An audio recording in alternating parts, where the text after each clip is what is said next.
Police और security इदारों का मरगला और मुहलिका पहाड़ी इलाकों में सर्च ऑपरेशन। फरार की कोशिश करने वाले 800 शरपसंद गिरफ्तार कर लिए गए। जराए का दावा, पेट्रोल बम, गुलेलें, आंसू गैस से बचाव का सामान और दीगर अशिया बरामद। पीटीआई का एहतजाज खत्म होने के बाद इस्लामाबाद डी चौक की सफाई सुथराई, कंटेनर्स हटा दिए गए, मोबाइल फोन की डेटा सर्विस बहाल।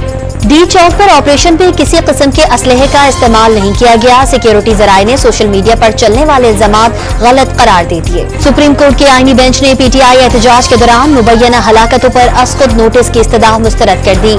जस्टिस मुसर्रत हिलाली ने एडिशनल एडवोकेट जनरल केपी को सियासी गुफ्तगू से रोक दिया। पीटीआई की क़यादत एहतजाज में नाकामी का मलबा एक दूसरे पर डालने लगी।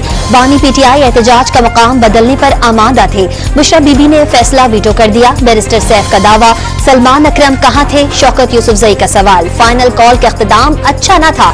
बैरिस्टर गौहर ने एतराफ कर लिया। पंजाब के अवाम ने इंतशार पसंदों का साथ नहीं दिया, शुक्रिया पंजाब। वजीर आला पंजाब का इस्लामाबाद ऑपरेशन की कामयाबी पर इजहार तशक्कुर। सूबे भर में अशिया खुरनोश की फराहमी बरकरार रखने के लिए इक़दाम की हिदायत। बुशरा बीबी बानी पीटीआई से 2 हाथ आगे निकली। बानी की रिहाई तक डटे रहने का कहकर सबसे पहले भाग निकली। शर्जील मेमन का तहरीक इंसाफ पर लाशों की सियासत का इल्जाम।